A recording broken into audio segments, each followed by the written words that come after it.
Hi, and welcome to Season 2 of the Team Deakins Podcast, a collection of informal conversations between Roger and James Deakins and a guest. We never know where the conversation will take us, so listen in and see where it goes. This episode is sponsored by Sandstorm, the Technodolly specialist now based at Ealing Studios in London. The Technodolly is a fully repeatable camera crane and motion control in one, allowing cinematographers to handcraft a shot and then repeat it instantly and frame accurately for visual effects. Find them on Instagram and YouTube at sandstorm_films. This episode is sponsored by Aperture and its new Storm XT52, the industry's most powerful LED point source light. Brighter than a 6K HMI and powered by Aperture's revolutionary Blair light engine, the Storm XT52 is both a tunable white light and also the brightest ever adjustable color LED. Storm XT52, unrivaled output, only from Aperture.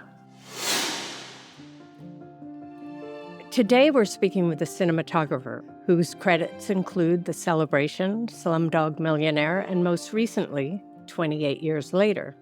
He's always been fearless in his choice of what he uses to capture the image. In Slumdog Millionaire, he used traditional cameras alongside consumer digital cameras. In 1997, he shot a gut-wrenching film that we love, The Celebration, using a Sony DCR PC3, showing us it's not the choice of camera, but it's the content and what you do with it that makes a strong film. And so it's not a surprise that his latest film, 28 Years Later, was shot on, yes, an iPhone. We're so pleased to welcome Anthony Dod Mantle. Anthony, thank you for doing this. Thanks, Anthony. Hello, both of you lovely people. Nice to be back. You've been on the podcast before, so we've asked you our normal question of how did you get to where you are today. So we'd like to jump right in and ask, how did you become so fearless in your camera choices? Is it for you a logistical choice or an aesthetic choice? Good question. Good start. It's. I guess it always inevitably ends up having something to do with logistics. You know, the kind of camera I choose, because I am so, apart from being very affected and swayed and inspired by my directors and sometimes my producers, I'm also obviously extremely manipulated and affected by the parameters within which we're going to work on every particular film. I seem to attract. Every film's different, and every physical environment and the sort of the kind of sometimes the psychological climate, the aesthetic ideas behind the film. Maybe it's a genre film, maybe it's not a genre film. There are so many things that play into ultimately what seems perhaps like a rhythm or a pattern or a kind of style.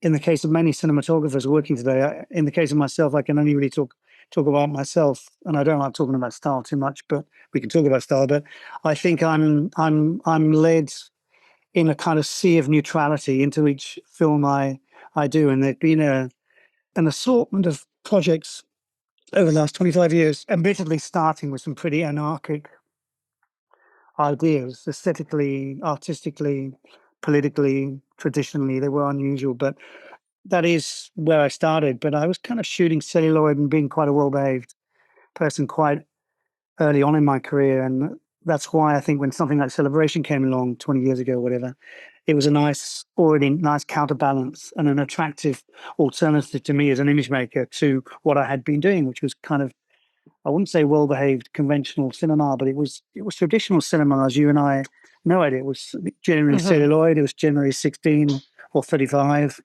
And I was learning to communicate slowly but surely, and as a cinematographer, to an audience, and hoping that one day I would attract bigger audiences. And that doesn't necessarily imply and require convention of any kind, but it requires a balance between whatever I am, whoever we are, the people that stand behind the camera and press the button, that personality, that tendency we have as human beings, it requires a balance between that and our fundamental technical knowledge, which I've always loved. And I've always, as a person, been inquisitive and delved into any kind of technology that comes my way, whether it's a telephone or a recording system or a gadget in a car. Even though I drive a 35-year-old Volvo, I am very interested in modern technology, and it fascinates me. And so I've been a weird mixture, guys, of that genuine fascination, and I think there is a certain, I wouldn't say rebellious or problem child in me, but I kind of learned, despite going to two or three very, very well-established schools, the last of which was the Danish National Film School, which is a very solid and in many ways traditional training. I've always seemed to have grown up in and remembered my kind of fine art, poetic, alternative genes from my family and wherever that comes. We did talk about on the last podcast, and I think I come from that kind of gene, and I think I protect that gene more subconsciously in me. So when I get presented with a really rigid, it could be a Hollywood, well-written Hollywood classical narrative script, I look at that, I embrace it, I understand what's written on the words, but there's some other process going on within me all the time that is delving into what else there is. How can I create nuances? I think we all do this as cinematographers. I think it's our jobs and it's our passion. But I generally believe that there are gaping holes between any words written on paper. And it's my job to sort of dig down in those holes and see what's either been forgotten or not thought about enough, or maybe needs to be shared more with somebody like you two or me, it's a long answer, but that's the kind of way I think. I guess it's an instinct. It's an emotional drive more than a tactical strategy. It's definitely emotional. It's based on a fundamental interest I have in the world and the people I see walking up and down the street every day. I'm an inquisitive person. I think the fundamental nature of photography or cinematography is to stop our inner clocks in whatever world we're living in for a brief second and make people look for a second time, whether it's in the cinema, on a television, or taking a still on the street. I think our fundamental common denominator as image makers is we want people to look twice or three times. That's whatever is mirrored in the pictures we take.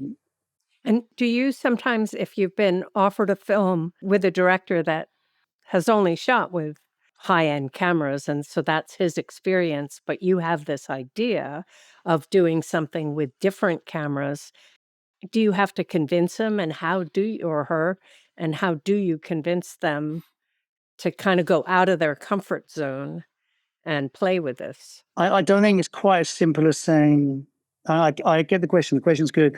I don't think it's quite as simple as saying that if I was approached by, let's say, let's take Ron Howard. Ron Howard is a lovely man, an affectionate, intelligent human being, well. And in the middle of my career, he comes along and I do a film with him, which is an amalgamation of American studio approach and Ron's history, very successful, stands for itself, history as a producer and director and actor in the business. He's an example of a man who came to me in the stage of his career, and then the stage I was in my career, I had certainly experimented more with different formats than him. I don't think he came to me for that reason. I think he spoke to a lot of cinematographers, and I think he was trying to understand more or comprehend the fundamentals of Formula One in the 1970s and what kind of flamboyant sexuality James Hunt had for an LA or whatever, Connecticut living American trying to ascertain. Well, I think he was struggling more to work out what that was about with Peter Morgan than he was working out what I was about. Well, he chose me, but I don't think that became an equation straight away about me feeling, okay, this is me going to tell you, Ron, or I suggest to you, Ron, that we move away from the long lenses and the large sensors and the beautiful, even film or digital, and we go into smaller cameras. It became that because of again, as I mentioned earlier in our conversation, it became that because, number one, budget. Greengrass has been in on that film with a massive budget, and there we were, with a film that wasn't going to be made for that money, and we had to rethink and we had to revisit the whole idea of building a Formula One world with very little money, et cetera, et cetera. That's all history. But I had to find a way, partially due to the lack of money, partially due to the physicality of Formula One in the 70s and the restrictive safety and logic to Formula One driving and Formula One racing cars in the 70s. I saw that as the DNA of the film. There's a story there. beautifully written drama by Peter Morgan, who always writes well. And Ron knew what he wanted to do with the characters, I think. But I felt that these bone-shaking coffins on wheels that were motor racing cars from the 70s were so exhilarating, so extraordinarily, diabolically dangerous, that my cameras or the way we shot that film should really physically radiate that and resonate in the audiences. So that's why, in that case, even though you can say, well, Anthony, yes, you've done that before. You've used smaller cameras on Slumdog Millionaire, on 127 Hours, on Celebration. There are repeat examples of where I've used different formats for different reasons. And I can find a reason for you on every one. It's not a pattern that is a style I want to carry with me. I think it's a fundamental determination, whatever the budget is or isn't, to be able to, perhaps the pattern in me is to get the audience as immersed as possible into the scene. And I think there is a certain perhaps pattern there that a much more intelligent person and more objectively thinking person than myself might be able to step back and look through some of the films I've shot and say, well, maybe that's part of the pattern. But it's not an attitude that I come into with, despite whatever the script is. It definitely something comes from the script and the circumstance, and then it becomes a dialogue. Yes, you're right. In the case of Ron is a very open-minded person, but he comes from a very strong tradition of Hollywood filmmaking and some beautiful films he's made. And so he was like, I was, he was being thrown. It wasn't just me being thrown to the lions. He was thrown to the lions with me, and he let me come on board with what I felt might work. And we were, as I said, permanently reminded of what money we didn't have. So it seemed to fit the bill in that case, and it became A Happy Marriage, which is a film. It's one of my favorite films that I made. It's a more commercial film compared to many, but it's an example where I think two very, very opposite poles meet on a good script with a very strong independent English crew and some very brilliant director and some very good actors and a small budget, but a robust script. And we just went at it, hammer and tongs, and we're not going to be beaten by the money and all those restrictions that we get told about so much. So that's an example of what it works, given that I was suggesting a very different palette of technique to what Ron would have expected. And I think that's a good example of it. But it's due to what the situation was we were in, James and Roger. It was very much about that. There is a pattern. I don't think it's about style. I think it's about open-mindedness. I'm not saying I'm more open-minded than anybody else, but I am hellish open-hearted and open-minded to storytelling. And I see so many examples every day of films and documentaries in features from whatever country, whatever tradition. I see so many rare but valuable examples of where, because the marriage between whatever the film is shot on and the story that's being told, because the marriage and the cohesion between those two elements fundamentally are so excellent, I forget within 2 minutes of what or why the camera is being shot on, what the film's being shot on and why. I really want to forget. And I also we'll end up talking about 28 years later, of course, which is important. It's relevant to this conversation. And I am willing to talk until the cows come home about the considerations we had and the reason it came to pass, and Danny's original whimsical ideas about the iPhone or whatever, a smartphone. But I want people ultimately now, a year later, and it's history and it's out on the screens, I just want people to sit and see the film for what it is. For what it is. Yeah, and I want, as Ray Fiennes so beautifully said and very generously as an experienced actor and director, he did say out loud, which is lovely for us as cinematographers, who are often the more camouflaged, unsung mechanics behind a lot of filmmaking. He did say that you can talk about iPhones and whatever you want to, but at the end of the day, it's the person and how Danny works with Anthony and how Anthony works with Danny and how you put the camera where you put it and why you do that and why you move the way you do. And that's so true. It's so true. And it should govern the experience more than anything else. When you're working on a film and using different types of cameras, like a more high-end camera and a consumer camera, do you have trouble matching them in technically in the final product? Do you have to, is that an issue No, ever? it's never an issue for me. It may be an issue for other people, and that's fine. It's never an issue for me because I will have known well before I start shooting, even if I'm in prep, and I'm in prep working with beta non-insurable cameras combined with an extra 65 or even film cameras and celluloid. I'll know already at that stage, I'll know that by the time I get to the grade, I know the science of how things can be married off, be it because they actually have to polarize and bounce off each other in a conflicting way, or very often because I want them to Mm-hmm. just go seamlessly together. And I think that is much more a fundamental, technical, scientific conversation that cinematographers can have with each other, because it's about where you put the focus and how you place the focus and how you understand the different resolutions and different capabilities in different lenses can be married if you don't try and push that particular lower resolution piece of glass into an area where it cannot compete properly in competition with a master prime or something like that, and vice versa. So if you do the same thing, try and make that camera, you can degrade to a certain extent, but I can't make a master prime because of its physical size. I can't make it behave in the same way as I can with a small C-mount lens close up to an object. Where's the camera up here?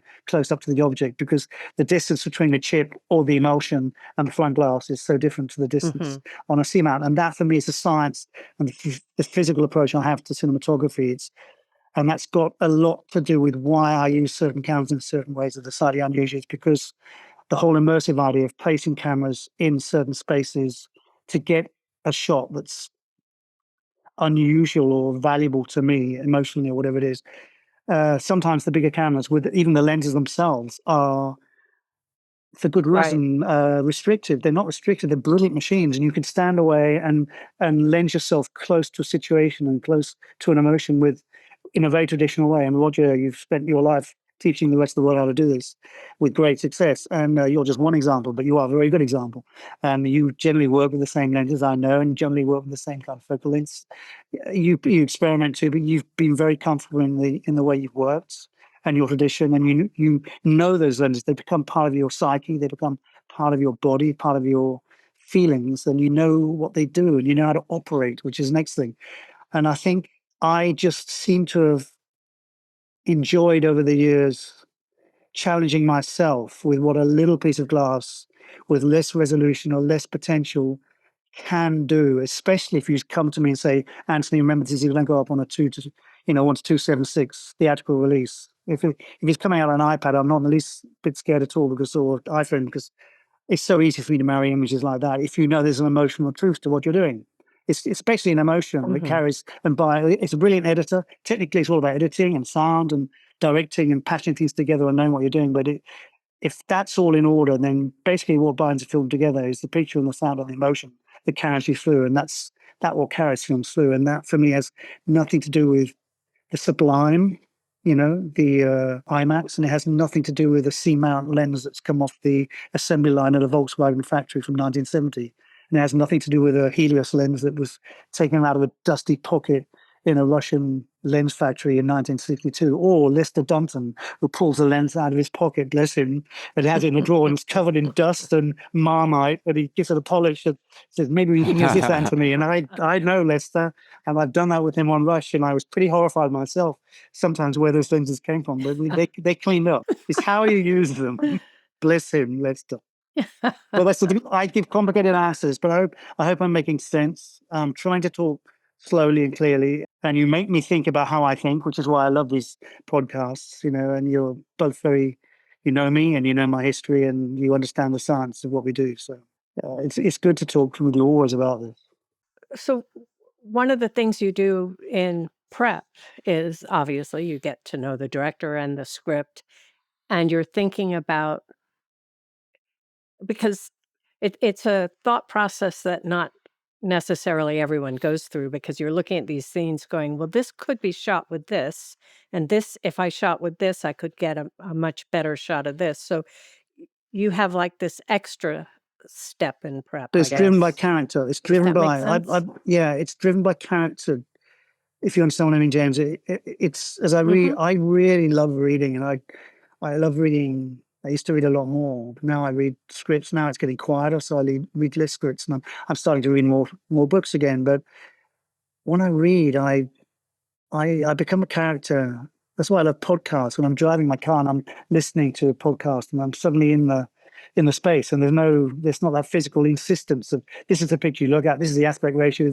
That's where you look, because that's where the character is. You're in this imaginary world, aren't you, when you're listening to a podcast? And that's what books and literature do as well. And it's very healthy for cinematographers to read not just articles about themselves, but to read anything from the Beano to Look and Learn to literature to the classics. It's poetry as well. It's good to stretch your brain and think laterally. And I guess that, and I've had some wonderful scripts put on the desk in front of me with some really, maverick, strong writer director types like Lars von Trier, admittedly eccentric and out there in the art world.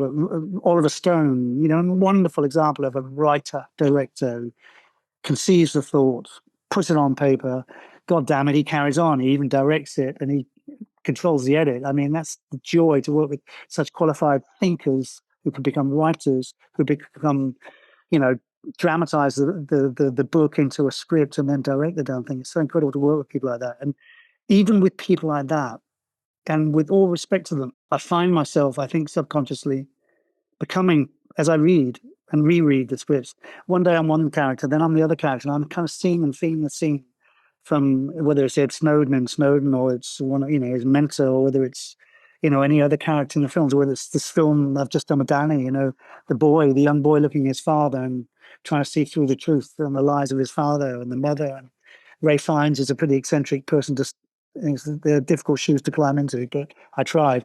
But I think I do that. I think I get into the character. I think, yeah, okay, this is it. That's what he does. And he thinks, but let me be that man. That's the line is there. I respect the line. I understand the line. The director wants this. The writer wants this. The actor's going to say it.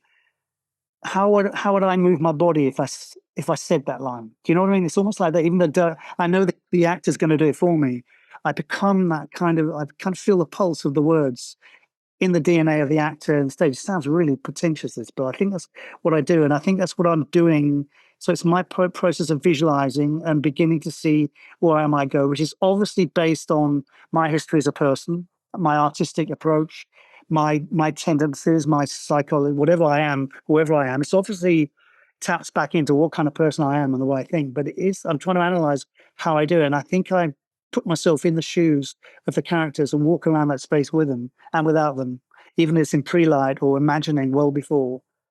I go to locations a lot with Danny in particular. We spend most of our time on locations and in buses, eating biscuits and drinking tea and getting out of the bus and getting back in the bus covered in English mud and then getting out of the bloody bus and walking around these bloody locations. And usually 80% of my prep goes on that, keeping up with the records. But you stand in that space and you feel it. It's not just about where I put my lights. It's not about where we put our lights, where we put the generator, how we even get the generator up. That's all part of it. I've got people protecting me, and I'm thinking that. But it's how do I approach this space? How do I attack this space, and how does it work in the magical original atmosphere of whatever film I'm doing? It's gonna have. And that's how I think. So I move around in the space, imagining. I've done that since I was a little kid. There's an article online somewhere about how I was going to be an estate agent, or I thought I was going to be a stage agent. That is because I spent so much of my childhood bouncing around houses with mum and dad, being shown my new bedroom. Here's my next bedroom. And I'd imagine everything and where was I going to put my furniture. And basically, that's what I do. And I said this in an interview, and I really mean it. I thought I was going to be an estate, probably a very bad estate agent, but I thought I was going to be a stage for a long, long time because you move into spaces and imagine.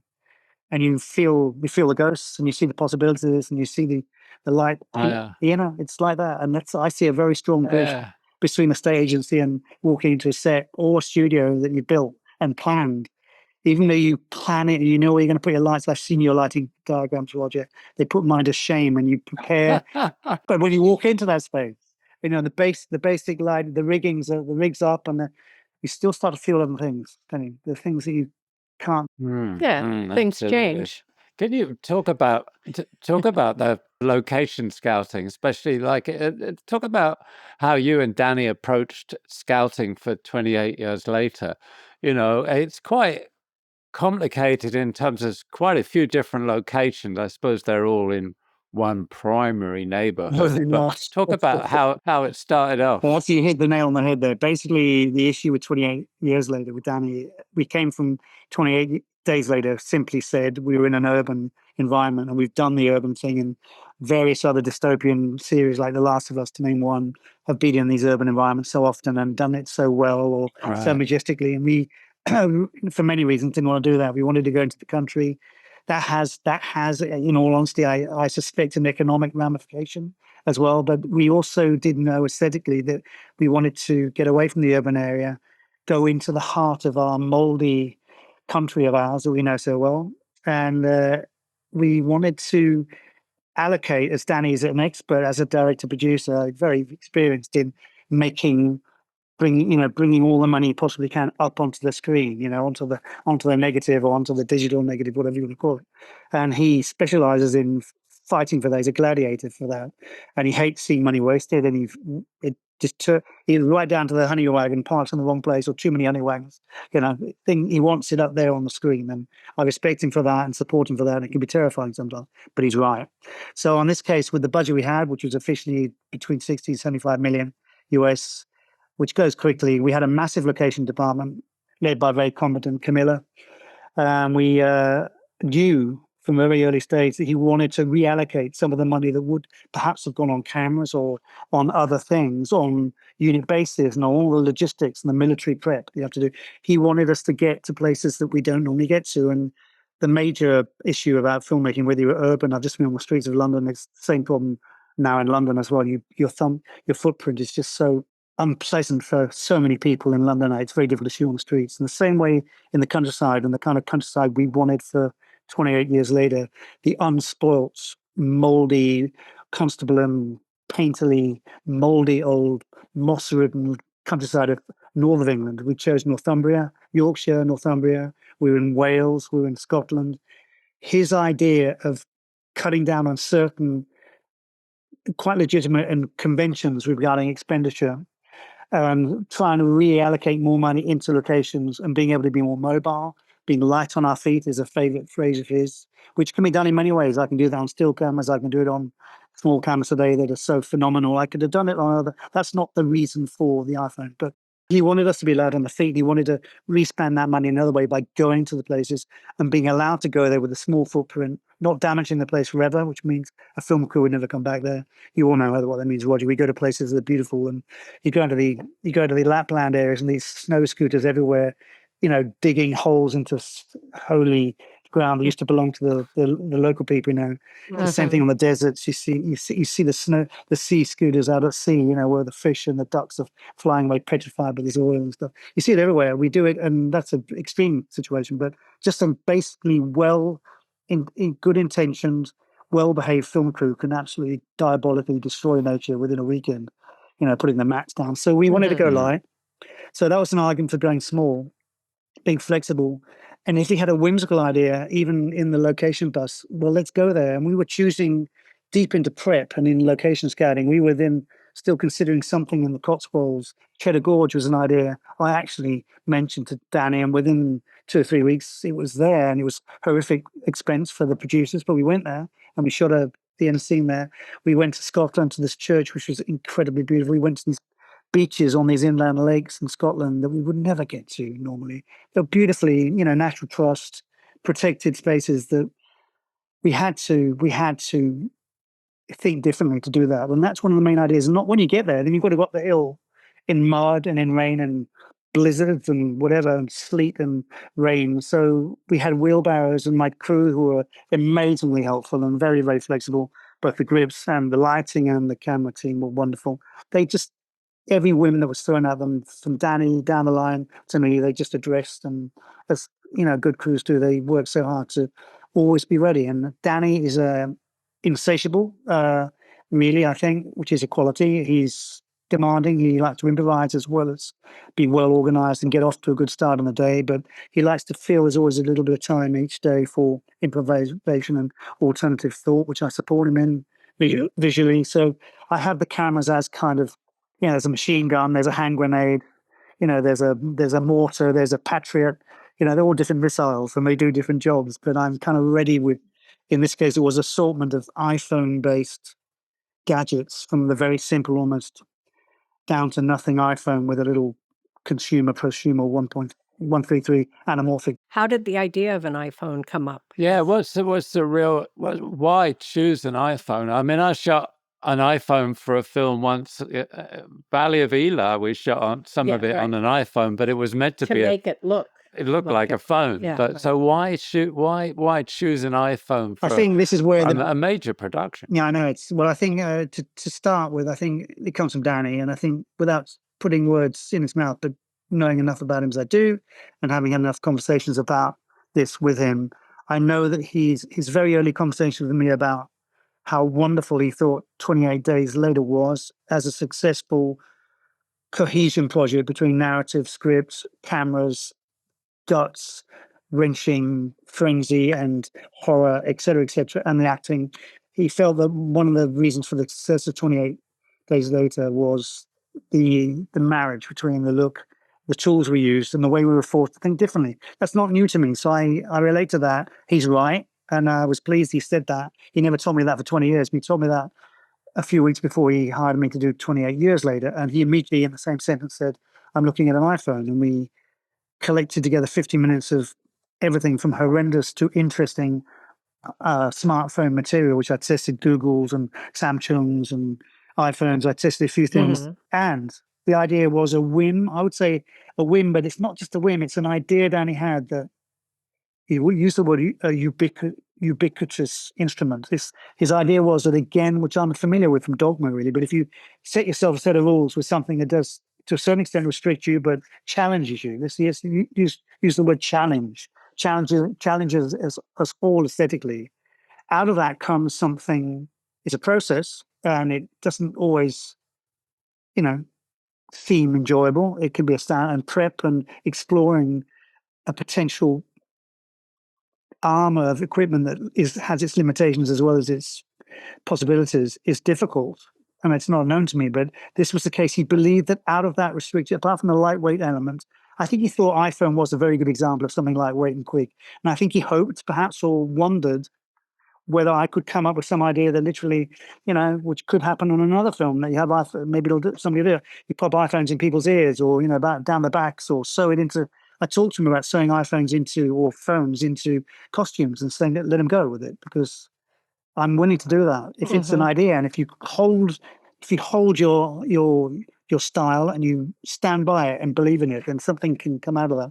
It wasn't that, because when I had the first meetings with Danny with the iPhone idea in mind, having seen the first tests where we already were slightly on a collision course about what he thought looked great and what I thought looked great, what some other people didn't think looked good, some other people thought looked great. There were some things I did like. There were examples of iPhone where it's struggling, and it's a bit like Celebration. You feel the mechanics are not capable, but out of that comes something you can't think yourself to. You just think, is that suitable? Not necessarily the way to go, but is it suitable for the story we're telling?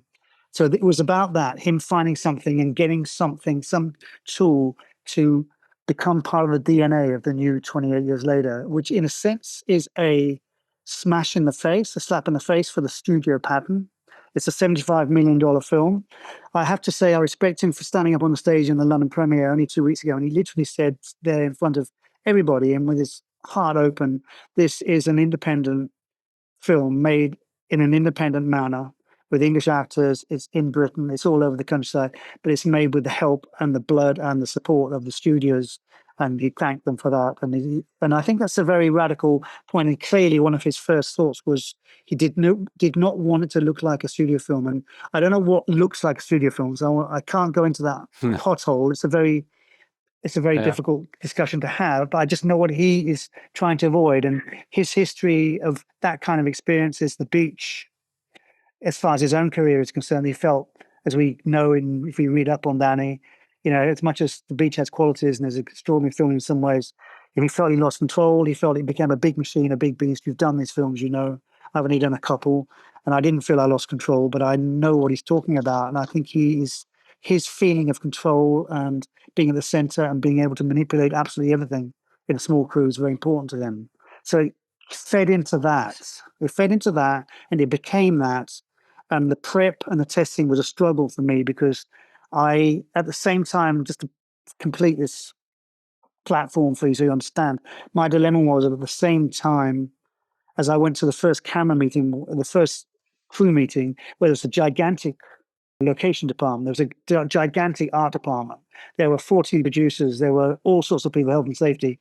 There was little Muggins Mantle here on his own. I was looking to I live, no grip. no gaffer, no AC, no mag liners, not even a cup of coffee, what? And I looked at the storyboards, which I hadn't been party to, which is another classic thing.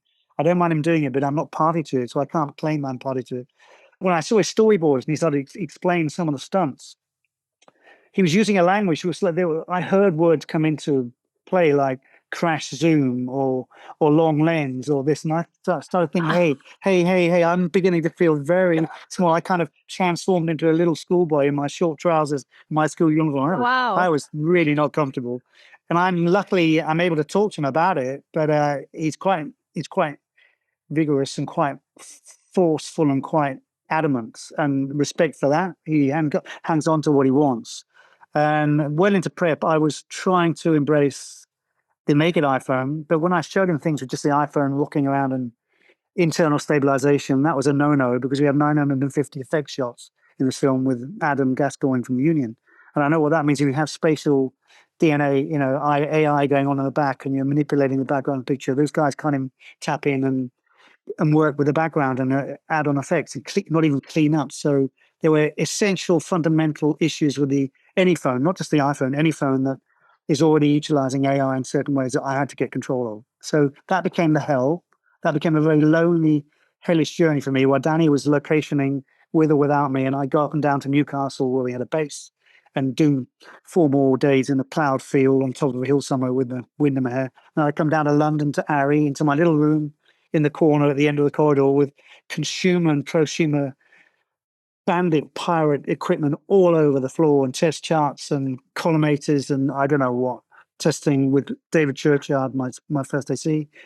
And I remember Sean Bobbard coming in, ironically shot the second film on an Alexa. He came in and said, well, he just smiled with his boots on and he said, Anthony, if this was going to happen to anybody, it was obviously going to be you. And he just smiled and very warmly, and off he went, which I did think, okay. Chivo came in. Chivo was testing every possible piece of glass between Istanbul and Bognor, and it was in his room, opposite on the other side, probably for a disclaimer or something. Craig Fraser was there with the sensors, and there was me down there with all this gubbins. And I thought, well, So did you have to go into this whole research on what kind of other things that you could add that could create a long lens look or could create? I mean, how did you deal with and focus? How did you find these and everything? things? Yeah. My bottom line is, I work for Dan and 10 films down, and they're all different and they're all equally difficult in their own variable ways. My job is to navigate him and try and keep him as contented as possible and invigorated as possible and feel I don't lose myself. It became an exploration of giving him the ability, always having first and foremost the idea of the mobility, the lightweight ergonomics, certainly, and having the immediacy that an iPhone can imply. It could also be a still cam or a Leica, I have one on the table, or a Sony. They can do it. You know that. You know what I'm saying, and you've done it. But in this case, we're on this idea, and I don't think it was an idea that was pre-sold. There's no necessary obligation. It's what it was. So I worked from the most basic of iPhones that I could flick around on my wrist and also throw on the floor, which is a naked iPhone that if I knew it was not a VFX shot, I knew I could just chuck that camera on the floor in portrait mode or something, or in cinematic mode with an app, with the Blackmagic app, which is a long conversation we can have. But I basically married off, whilst I was testing lenses and he wanted anamorphic, we didn't necessarily want anamorphic, he wanted widescreen. But then he was quite attracted to the idea of anamorphic. So I had to explore anamorphic contra spherical on an iPhone. And I found this adapter called the B-script adapter, which oddly enough has a parallel to the way I shot 28 days later with the Canon consumer camera, with it had a kind of a middle section upon which I could attach 16mm super 16mm lenses, so I could again control focus and move the focus in a way I felt more comfortable, or my assistants could. And this is the same echo of that 20 years ago. I was still struggling with that. That there were some shots, yes, in this film, many shots where I should just let the camera go and the focus goes where it goes and it does what it does. And I've done that with front lenses and with diopters as well. And I've controlled it, but I've known where the focus was. But I've let Danny and let the iPhone have its day and have its moment in the film. But there were so many examples where I knew I needed either for the VFX issues, the causeway scene, if you've seen the film, is a massive a massive, Mm. it's quite an achievement. It's day for night, working out with kids. It's, we were going to shoot an exterior and we ended up going to a studio.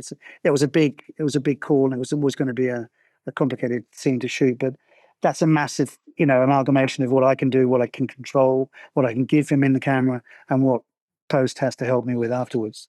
But because of those issues, I knew I had to find the zoom. So I had to find the adapter upon which I could put a zoom, because I wanted to stay on, I'm a creature of habit. I wanted to stay on the large of the 3 lenses on the iPhone 15, because it's 45 megapixels. It's just megapixels, and we can talk the same language, but the shutters are not the same. It's not a mechanical shutter. It's ridiculous. But you can get these apps that you put on the phones, like Filmmaker Make It, Blackmagic.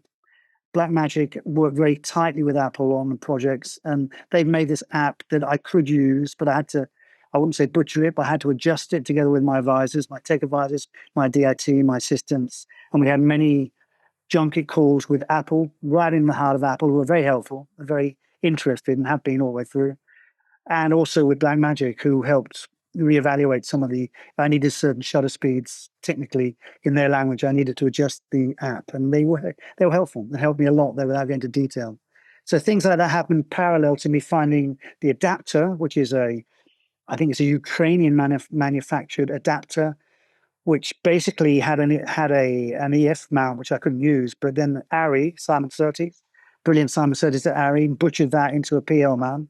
And then I could suddenly start putting lightweight anamorphics or spherical lenses with PL mounts onto an iPhone, and I could shoot anamorphic. So I started looking at the cheap end, unfortunately, and the lightweight end, I would rather say, of the anamorphics. But there are some they're anamorphic, yes, but they're not. They're not what I want, and they're not what I feel the film deserved. And the same applied to the 155 clip-on anamorphic front lenses you can put on. The distortion, the vertical and horizontal lines I found most distasteful and distracting and pretentious, so I stayed on the 133s. But I started exploring prime lenses, both anamorphic and sphericals. And I fell in love typically very quickly with the Helios, because I wanted the soft countryside of Britain juxtaposed with the horror of, the infected franchise of what 28 years later is, and what Danny was going to bring in the form of horror and violence.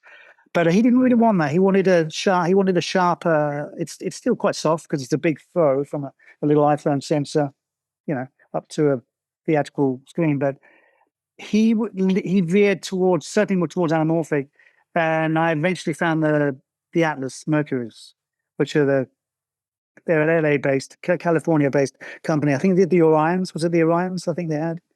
I know Linus has shot the Orions on something in LA, but they're primes, anamorphics, not a big selection, but they're middleweights, because it'd be absurd if I pulled out this iPhone.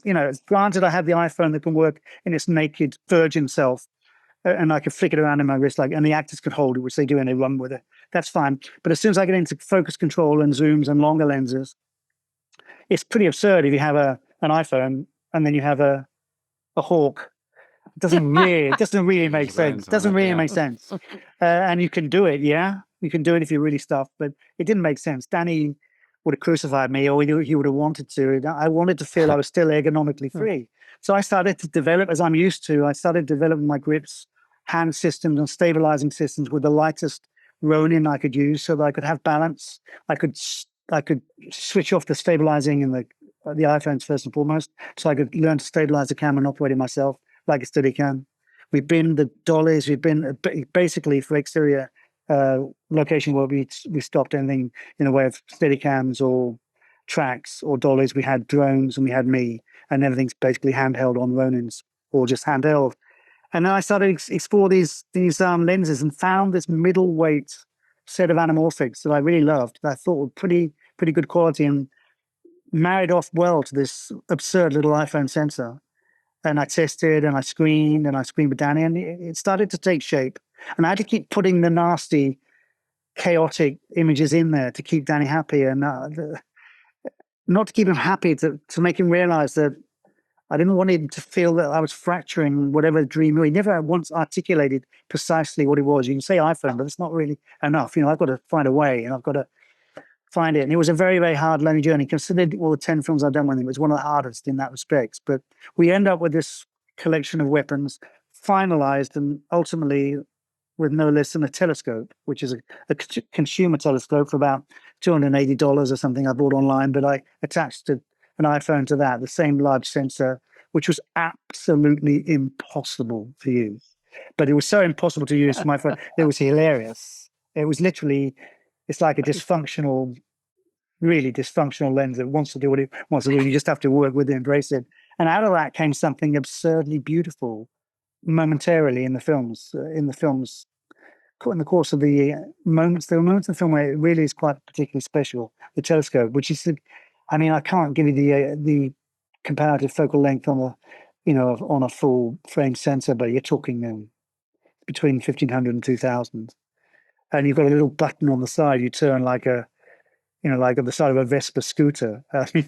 Yeah. You don't really. He did actually try pulling focus.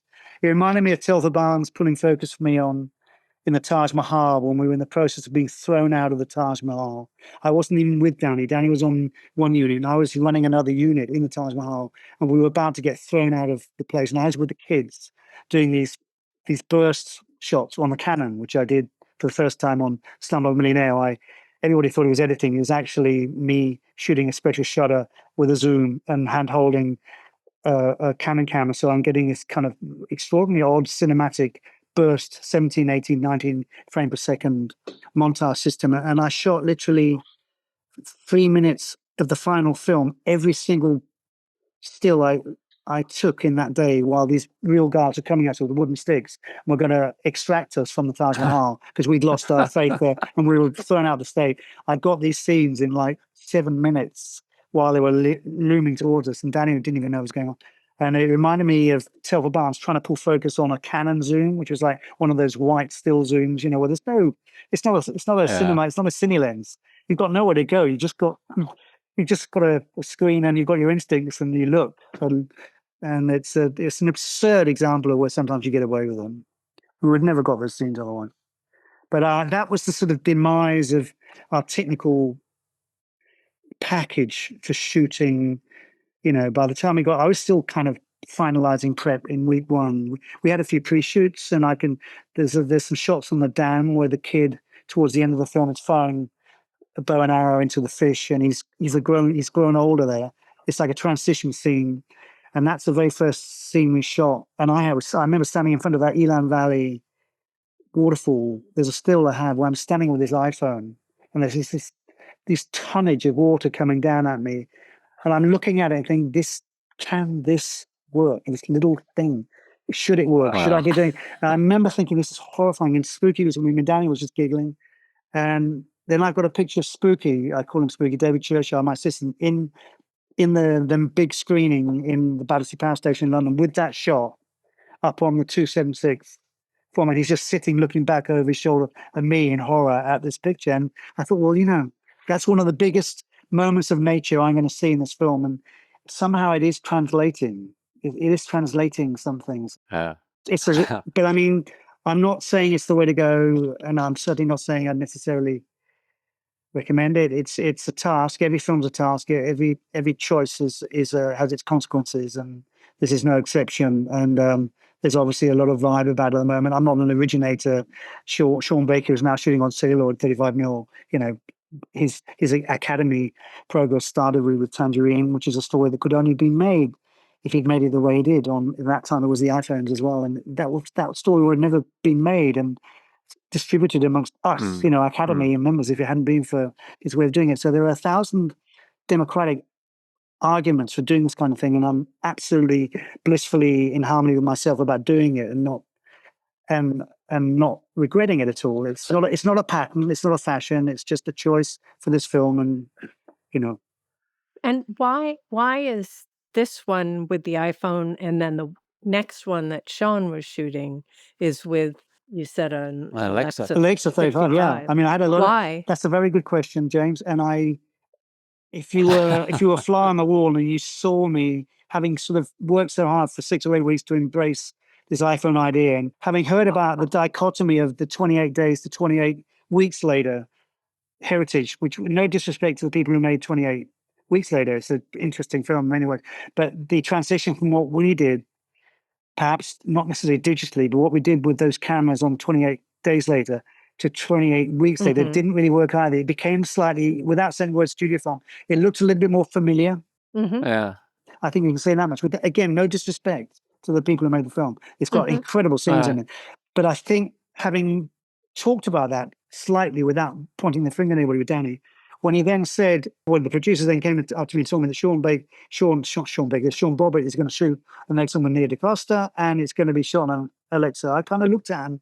I looked at Danny, I looked at Alex, I looked at Andrew and Donald. I said, I need to get my head around this. I just need help, because we're doing something and we've talked about this. And Danny's basic, as I recollect, his response was, it's basically, you have to respect other people's decision. It's like, it's not a fact. It's not a fatwa. So it's quite interesting. And I settled on it very quickly, but there was a 24, 36 hour moment in time I thought this is quite strange. And obviously that continuity, that kind of cohesion and continuity that I was thinking of is not relevant. And it's not going to be a trilogy. They're going to be standalone films. And I think that'll be the same with the next one if we make it. If we make it, I think it'll be a standalone film. And who knows what is done and how it's done. We'll have to wait and see. But it's interesting that Sean did it. And ironically today, I had a brief message from Alex Garland saying, it's a really quite a good film and it's got its vanguard feeling about it, and I'm looking forward to seeing it. I haven't seen it, but I know the script obviously very well. So it's very exciting to see a script I know well, and I'm kind of part of, but not part of, and then see how it turns out. It's very exciting. And Sean's very capable. But yeah, it's there's no logic to it. Yeah. No logic to it. It's shaking it up like a cocktail. Can you talk about the crew you had with you on 28 Years Later and the kind of lighting you did? I mean, you're stripping down to shooting on this minimal camera gear and you're operating everything handheld or with a drone. But then what was your backup? I mean, how many people did you have on a camera crew? Did you have any grip crew? I mean, what lighting did you have to do? I mean, that's probably where the horror set in for the producers, Roger, because, with a developed camera package, we could call it that, developed, comes more, not traditional, but there becomes more crew. And we weren't a big crew. We were a very fast mobile crew. There might have been a few grumpings every now and then about the number of grips. But I mean, basically, I had extremely brilliant, the Gaffer couple, the brothers, David and Ian Sinfield, who I worked with on In the Heart of the Sea, and I've known for 10 years, who were adorable. And I used to, working on the high-end massive features, they're used to the massive studio films, and they can also run with with an Astero or a little light next to me. They can do anything. They can also pre-rig. Their riggers are good. They're a conventional team. They do big high-end films, and we loved working together. So I had David and Ian and their team, their riggers, all brilliant, used to lighting up Leavesden and Pinewood. So they know what they're doing. And there suddenly did occur when we did the Causeway indoors. We were then suddenly in an ex-COVID vaccination center that had nothing in the ceiling. We had to rig the whole roof, the lighting roof. We had to put a tank in for water. It's like 150 yards long. And basically what I love about lighting now, and I love more and more about lighting, is, and I've learned so much over the years and still do, and I adore my lighting, but I love this immediacy, again, with cameras and improvising with cameras. I love this system with the iPad, and you've got a capable, you've got everything tapped in, everything whatever you've got up in the ceiling, maybe 100 lights, 200 lights up there, everything's tapped in and ready to go, and you can play. And the base color, the 3-color, tricolor, you can affect the color temperature. It's so beautiful to work like that, and it's such a privilege. So my lighting approach on a film like this, especially as you say, very important. When I'm operating, which I generally am, I'm very dependent on my key team, as I know you think the same way. And I worked for many, many years with a Swedish gaffer called Thomas Nyveld, who basically followed me more around the world than my wife did, or my dog, or my kids. And we spent more time there. And I'd always, as much as I like to choose everybody, I had to, if it came to the cusp, I'd have to choose between a gaffer and a first AC. As much as it hurt me, I would choose Thomas at that time when I traveled so much and was all over the world, because he knew me so well and I know him so well, and you can throw anything at each other, but there's such a lot of work to be done when you're operating and designing scenes and improvising and the lights changing. And that's before the advent of LEDs and the pad system. So he was amazing. But I still work with gaffers like that. I still work with Thomas occasionally, but I work with Harry Wiggins in London. You may know him in England. And I work with the Sinfield brothers, and I love them dearly. And I just worked with Ian Sinfield on Kevin MacDonald's new film, which we shot in London recently. So we stay together. That's the lights. And they had a pretty heavy pre-rig in the Causeway, for example. the train. There were four carriages of train taken indoors, and that was a pretty long ride. And it's pretty conventional stuff. The iPhone's not the most light sensitive of creatures. You know, it can capably work between, on paper, something between 75 ASA and 400 ASA, but you know, it gets grumpy very quickly, like my video picture, and you have to look after it. And I had to, without going to a long, complicated DIT explanation, who I work very close with, but I tried to get extract the maximum resolution I could out of the camera.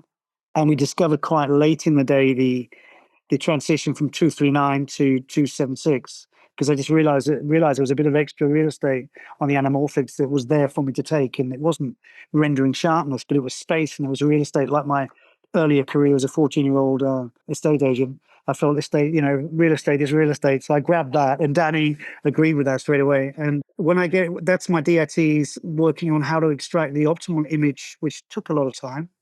And we basically had a hub system, which we gave it a name, but I basically worked in the camera. You extract a kind of an Apple log system, which I very quickly got converted into ARRI log, because I knew I was going to be working with ARRI log down the scene. So it gets very boring, but basically I wanted to put it in the zone where I felt I had a control of exposure, and I could basically have a kind of onset grading. So I used Ed Lackman's system, obviously.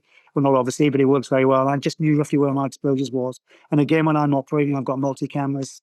I'm very, very dependent on my DIT, who I control the T-stops viciously, and I control the depth of field, especially as I'm so often experimenting with certain quality of lenses. I have to be the one that, because I know better probably than anybody how I think I can, and I'm going to get in the face. So I'm very strict about how the glass is used and what T-stop it works at, and where the focus is in relation to infinity, because that's where the quality breaks down in detail and stuff like that.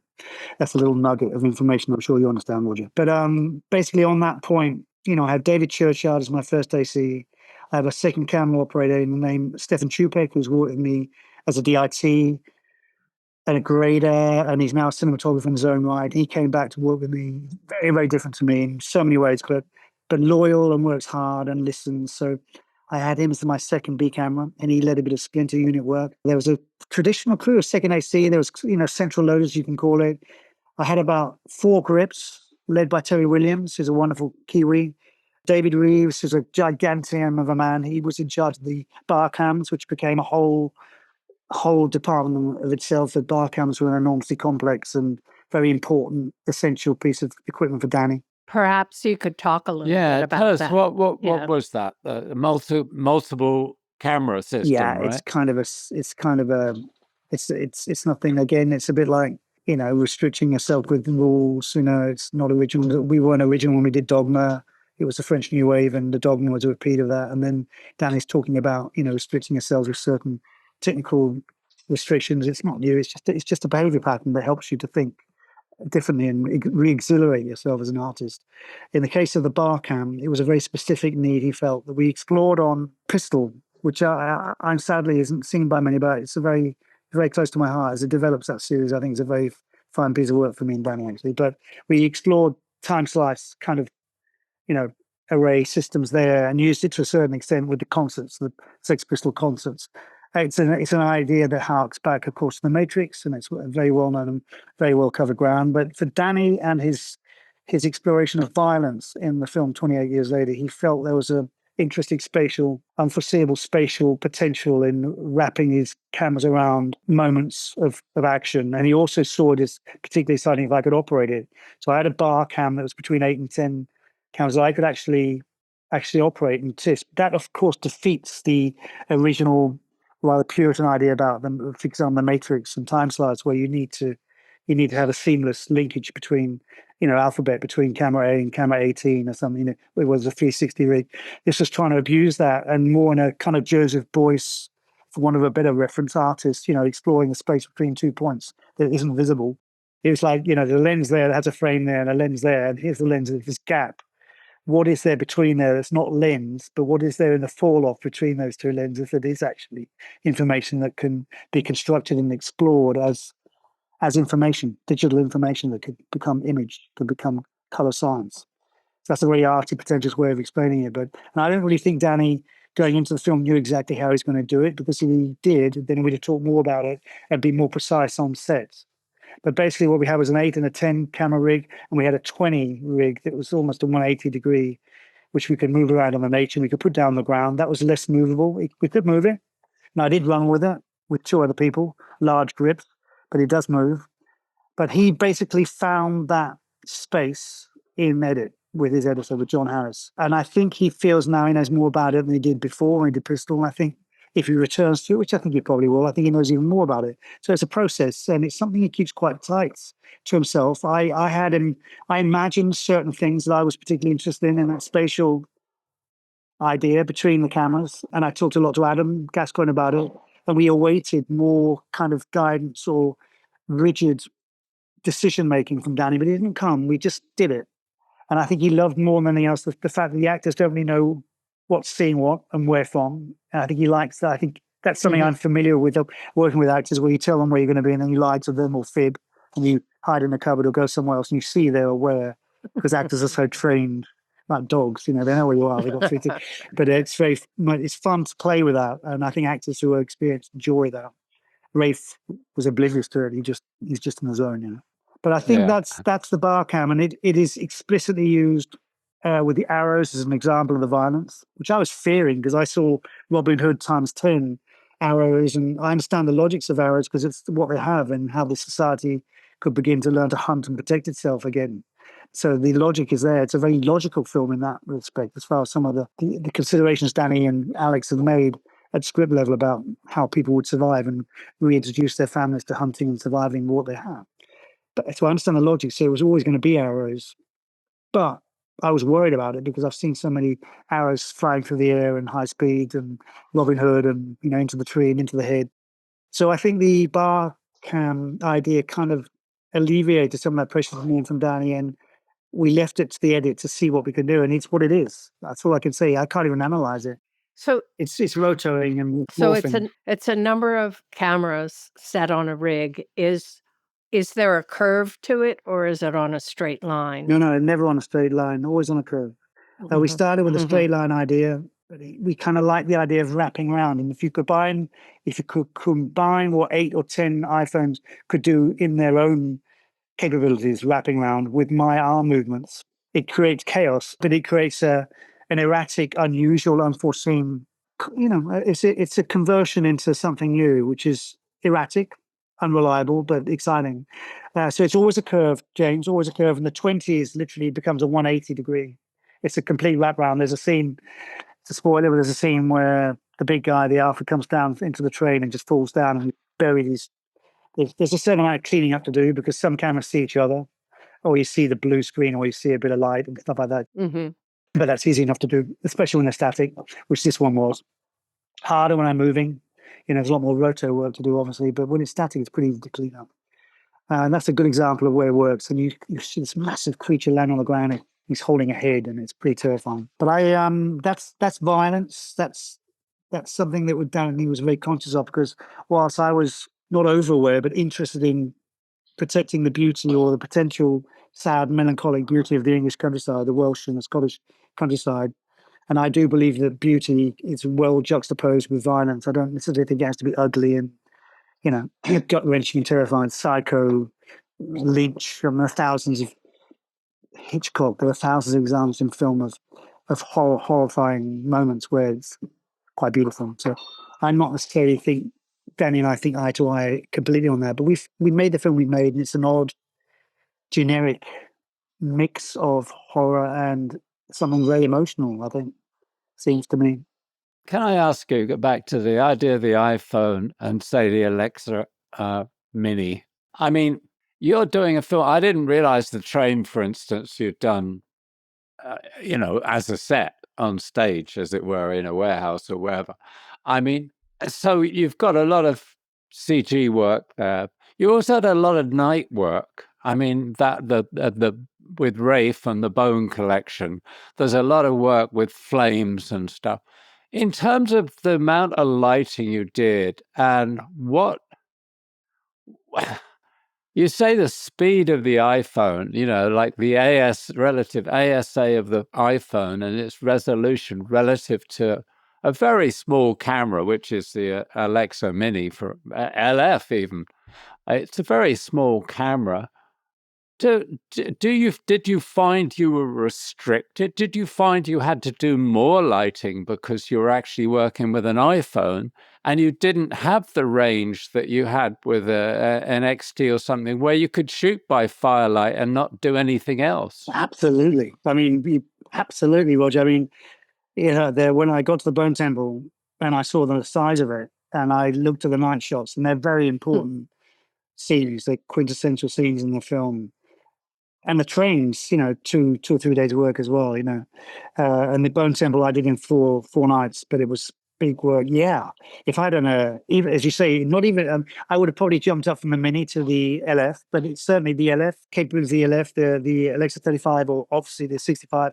Oh my God, yeah, I could heave much more. I had gigantic. I haven't got pictures. I have got pictures I could show you, but I'm not good at administrating this stuff. But I had a gigantic, builder's crane rig of nightlight, of moonlight above that Bone Temple. I had Asterios, and they had to, they were structured very clearly in my riggers. They were structured so there were holes in between so the wind didn't create all the vibration. It was an astonishingly beautiful rig. I'll probably send you a picture. I'll do that if you want, because it's a beautiful sight. It's like, well, I'm surprised because I actually figured the Bone Temple was shot on location, but I was kind of wondering how the hell did he light it? Because it's very good quality, so you must have lit it because I knew it was an iPhone. Whereas if you'd have shot it on Alexa, I could imagine you just shot with a flame. I would have, you know what I mean? You see, the flames are a very beautiful part of the film, and it's a very beautiful sequence. But before we get there, we've got the leading up to her diagnosis and the assumption that she's poorly and won't survive, and the way the kid deals with that. That's all night, and it's a joy to be in something like the Bone Temple, which basically is the size of. It's probably about it's about the size of Wimbledon. It's about 40 tennis courts. It's pretty big. And it's out on the hills and the wind's blowing. It's massive. And I'm standing with these bloody iPhones. You're absolutely right. I was, begging to Mecca for an Alexa 65 or anything. But I had my lenses and I put my money where my mouth is and I fight, and everything's possible. I just had to light up. So I had Vulcans all the way around I had smoke machines and tubes.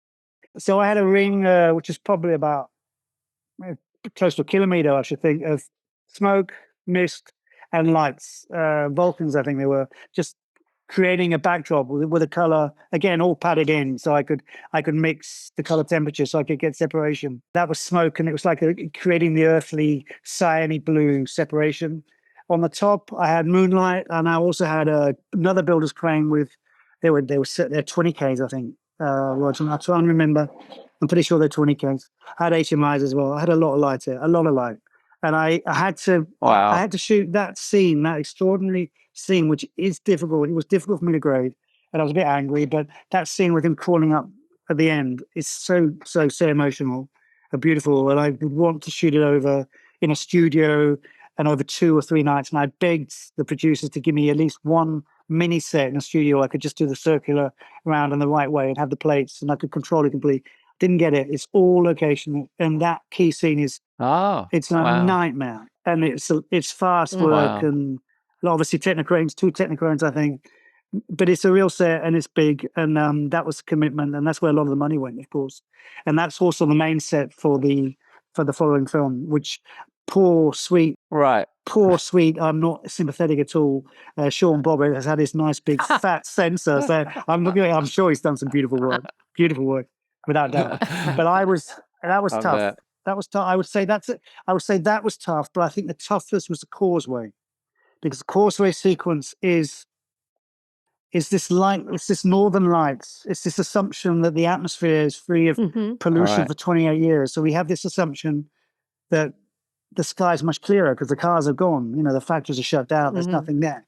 And that's a beautiful thought. But the nightmare is it's a 4-night shoot for me, And I've got working hours and kids and 3 doubles and naked men and stuff like that, and water movers and stuff. But there I was pushing the iPhone to its absolute limit, and I had to work quite hard on the grade. And we worked on grey as opposed to blue and green. We worked only on grey background. And the plates, which are not iPhone, they're shot in an astronomy center by a very helpful photographer. I can't remember his name, but we discovered him and we saw his reference pictures and saw this incredible Milky Way lightscape, and we just fell in love with the idea of doing that with this incredibly violent scene under this umbrella of beauty. So, and this strange, I had to get my lights in to click in a kick on the water to get those white highlights on the water without it being too much. Right. And the iPhone is, it's not like having a fat sensor or a celluloid negative. You know how to control your exposure and your latitude. You can really get in and find the subtle nuances of the whites and the highlights and the blacks. That was very tricky for me it was very tricky. Very tricky indeed. And I had to accept that in some places it went into a slightly abstract world, but it was always meant to be slightly complex and abstract, that scene. So I'm actually very pleased with it. The fire again there. I mean, the fire sequence in the temple is an extraordinary emotional beat that is helped a lot by, obviously I'm doing what I can and we rig it in the same way we rig the Happy Eater, which is that chemical explosion in the garage. That's all incredible SFX work. Incredibly complicated work. He loves a good bang, Danny, a big explosion and not so smoky. I remember when we did 28 Days Later, the petrol station explosion, and 28 Days Later, 3 airplanes called into Heathrow and said there's another terrorist attack. It was 2 weeks after Ground Zero, and they were saying there's a bomb in south of London. That was us blowing that tank up. He loves a good explosion. Oh dear. You're absolutely right, Roger. It was not the ideal tool, but it's a hell of a challenge, and it's a wonderful school. I mean, it's not just about learning and saying that's the way to go. It can be done. I've done what I've done. It speaks for itself now as a film. If people sit there and, screwing themselves around on the seat and think, this is terrible, doesn't look good enough, and that's a shame. When I've blown it, I've messed it up. But if people stay with the scene and appreciate it, then obviously we've done what we've done and the way we've done it. Yeah, you've achieved what you intended. Exactly. Yeah, absolutely. Well, Very thank you good for this. I think that was pretty great. You think it's all right? Very Wow. interesting. I love the last time we Yeah. did a chat. You just switched me off at the end because I just avalanched you, which was fun. But I've tried to tame it back a bit now. I've tried to be a bit more organized. It was really great, really informative, actually. Yeah, I think it's yeah. good without getting really too nitty-gritty technical. I thought it was a really good balance. I would think that maybe you wouldn't want your next film to be an iFilm. You My might want a God. little bit of time before you do that again. I've already moved on to other things, and I'm even contemplating celluloid at the moment for the next film, which Well, Wow. there you go. Different. everything's different. Don't you miss it? I miss it. We were just doing an HD timing of the last film I shot on celluloid. Yesterday we were doing it, Yeah. this HD timing, Yeah. and I'm looking at it and thinking, yeah, I really miss it. I really miss it. I mean, Roger, still for me, and you've done so many beautiful things, but I have to say, Richard Burton. How far back is that, Richard Burton? And 1984, yeah. Still my best film, I think. It's the most astonishingly beautiful work of art. It is a work of art, and it's celluloid at its best. It stocks at its best. It's just so beautiful, that film. You know what? The most important thing about it is to have something to say. The film was relevant. Well, thank you for this. Thank you, Anthony. Thanks. It's good to see you too. Yeah. It's so lovely to see you too. We miss you lots. If you'd like to sponsor the Team Deakins podcast, let us know at pod@teamdeakins.com. Thanks for listening. If you want more information and further discussion, check out the forums at www.rogerdeakins.com. Becoming a member is free, and you can ask follow-up questions there. And be sure to subscribe to the podcast for more new questions and topics. Also, check us out on Instagram at team.deakins. See you next time.